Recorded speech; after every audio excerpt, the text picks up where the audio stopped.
News కి స్వాగతం. బడుగు బలహీన వర్గాలకి కాకుండా నిమ్న జాతుల వారికి అంబేద్కర్ ఎంతో సేవ చేశారని టీడీపీ రాష్ట్ర రైతు సంఘం ప్రధాన కార్యదర్శి రాయపాటి కిరణ్ కుమార్ అన్నారు. మనుబోలులోని అంబేద్కర్ నగర్లో అంబేద్కర్ 69వ వర్ధంతి సందర్భంగా ఆయన విగ్రహానికి పూలమాలలు వేసి నివాళులర్పించారు. ఈ సందర్భంగా ఆయన మాట్లాడుతూ భారత రాజ్యాంగాన్ని రచించి దేశానికి ఎంతో మేలు చేశారని అన్నారు. ఆయనకు భారత రత్న ఇచ్చారని అది కూడా ఆయన చేసిన సేవలకు సరిపోదన్నారు. అనంతరం రాయపాటి కిరణ్ బళ్ళహరి మాట్లాడుతూ బడుగు బలహీన వర్గాల వారికి సేవలు అందించిన మహానేత అంబేద్కర్ను స్మరించుకోవటం మన అదృష్టంగా భావించాలన్నారు. డాక్టర్ బాబా అంబేద్కర్ సంస్కరణలు లేకపోవడం వల్ల దేశంలో జీడీపీ విలువ పడిపోయిందని అన్నారు. ఆయన సంస్కరణలను అమలు చేయాలని కోరారు. ఈ కార్యక్రమంలో చింతల వెంకటేశ్వర్లు, కృపానంద్, పరిమళ, శివరాం, పునోద్, ప్రభాకర్ తదితరులు పాల్గొన్నారు. ప్రపంచ మేధావి డాక్టర్ బాబాసాహెబ్ అంబేద్కర్ కొనసాగిస్తాం అంబేద్కర్ ఆలోచన విధానాన్ని కొనసాగిస్తాం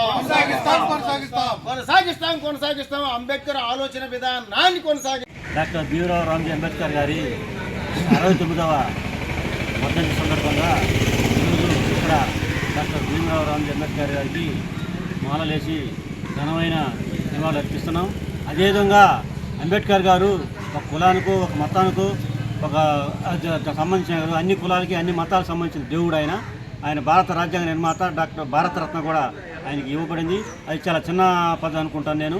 ఎందువల్లంటే బడుగు బలహీన వర్గాలకే కాదు, నిమ్న జాతులకే కాదు, అన్ని జాతుల వారికి అంబేద్కర్ రాజ్యాంగం నిర్మించబడింది. అందువల్ల ఈ సభాముఖం నేను చెప్పడం ఏంటంటే, ఇంత చేసిన ఇప్పుడు రిజర్వ్ బ్యాంక్ ఆఫ్ గవర్నెన్స్ అంటే నాణ్యాన్ని రూపాయిని రిజర్వ్ బ్యాంక్ని స్థాపించబడింది డాక్టర్ అంబేద్కర్ గారు. అందువల్ల ఆయన గుర్తుగా ఏదైనా ఒక నోటి మీద ఆయన పటాన్ని ఆయన ముద్రించాలని మేము ఎన్నోసార్లు అన్ని ప్రభుత్వాలు చెప్పినాం, రాష్ట్ర ప్రభుత్వం కానీ కేంద్ర ప్రభుత్వం కానీ ఇది గుర్తుపెట్టుకొని ఆయన చిత్రపటాన్ని ఏదో ఒక దాని మీద ముద్రించాలని మనం చేస్తూ సెలవు తీసుకుంటాం. ప్రపంచ మేధావి, భారతదేశ సర్వజనుల హితం కూడినటువంటి ఏకైక యుగ పురుషుడు డాక్టర్ బాబాసాహెబ్ భీమరావు రామ్జీ అంబేద్కర్.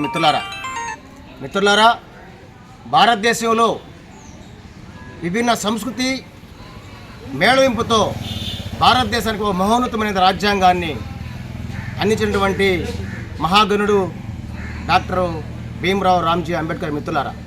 మిత్రులారా, భారతదేశంలో ఉన్నటువంటి సంస్కరణలు, ఆయన తీసుకొచ్చిన సంస్కరణలు ఏవైతే ఉన్నాయో అన్నీ కూడా ఈరోజు దేశంలో తుంగలు తొక్కబడతా ఉన్నాయి.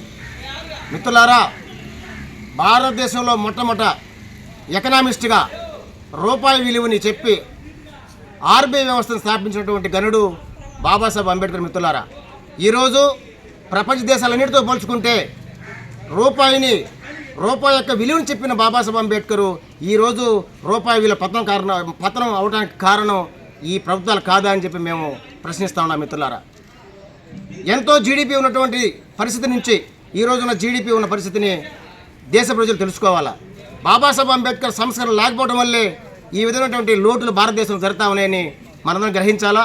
బాబాసాహెబ్ అంబేద్కర్కి ఘన నివారణ ఎప్పుడు అందిస్తారంటే, ఆయన రాజ్యాంగంలో పొందుపరిచిన హక్కులు ఏవైతే ఉన్నాయో సర్వ మతాలు, సర్వ మానవులు అందరూ సుఖంగా ఉన్న పాలసీలని కేంద్ర ప్రభుత్వాలు ఇంప్లిమెంట్ చేసినప్పుడే ఆయనకి ఘనమైన నివాళులు అర్పిస్తారని చెప్పి ఈరోజు ఆయన దినాన్ని వర్ధంతి పురస్కరించుకొని మేము దేశ ప్రజలకు తెలియజేస్తున్నాం. మిత్రులారా, కాబట్టి అంబేద్కర్కి ఇవ్వాల్సినటువంటి గౌరవం కానీ, అంబేద్కర్కి ఇవ్వాల్సినటువంటి ఏ ఒక్క మహోన్నత స్థానాన్ని కూడా దేశ ప్రజలకు ఇచ్చిన రోజు మాత్రమే ఆయనకి ఘన నివాళులు అర్పించడం అవుతారు. కాబట్టి అంబేద్కర్ ఆలోచన విధానంతో పాలకులు ముందుకు వచ్చినప్పుడు మాత్రమే ఈ దేశంలో ఉన్నటువంటి ప్రజలు అన్ని వర్గాలకి న్యాయం జరుగుతుందని చెప్పి మేము మనస్ఫూర్తిగా విశ్వసిస్తూ ఆయనకి ఘనమైన నివాళులు అర్పిస్తున్నాం. జోహార్ డాక్టర్ అంబేద్కర్. అంబేద్కర్ గారి 69వ వర్ధంతి సందర్భంగా ఈరోజు అంబేద్కర్ నగర్ మణిపూర్లో ఈ కార్యక్రమం జరగడం జరిగింది. ఎన్నో త్యాగాల ఫలితంగా ఆ మహానుభావుడు మన కోసం అనుక్షణం క్షీణించి ఈ కులాలు బాగుపడాలా, ఈ మా అన్ని వర్గాలు బాగుపడాలనే ఆలోచనతో ఆయన ఆరోగ్యం క్షీణించింది. ఆ మహానుభావుడు ఇంకొక 10 సంవత్సరాల పాటు కానీ బతుకుంటే ఈ అణగారిన వర్గాలకి, బడుగు బలహీన వర్గాలకి ఇంకా ఫ్యూచర్ బాగుండును.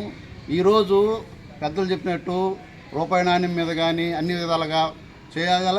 రెండోది ఏంటంటే, మ్యాక్సిమం అంబేద్కర్ గారిని మాలాంటి కులాల్లో కూడా చిన్న స్థాయి స్కూల్లో 1వ క్లాస్ నుంచి 10వ క్లాస్ లోపల ఆయనకు ఒక లెసన్ కానీ పెట్టి మ్యాక్సిమం ఆయన గురించి తెలుసుకునే విధానంగా అన్ని వర్గాలకి తెలిసినట్టుంటుంది. ఆ రోజు కూడా అంబేద్కర్ గారు ఇంకా ముందుకు పోతారు. ఇప్పుడున్న ఈ స్పీడ్లో కూడా ఇంకా స్పీడ్కి వెళ్ళాలంటే చిన్నతనం నుంచే పిల్లకాయలకి అవగాహన రావాలా. అసలు భారత రాజ్యాంగం రాసిన దేవుడు, భారత రాజ్యాంగం రాయాలి అవసరం ఏముంది? అంతకుముందు సనాతన ధర్మంలో ఈ యొక్క అణగారిన కులాలు ఏ విధంగా ఇబ్బంది పడ్డాయి, ఆయనకి ఎందుకు ఈ ఆలోచన పుట్టింది అనే ఒక ఫండమెంటల్ అన్న ఈ పాఠ్య పుస్తకాల్లో ఎక్కించాలని కోరుకుంటూ ఆ మహానుభావుడికి ఈరోజు గమనివ్వాలని నేర్పుకుంటూ సెలవు తీసుకుంటా ఉన్నాం.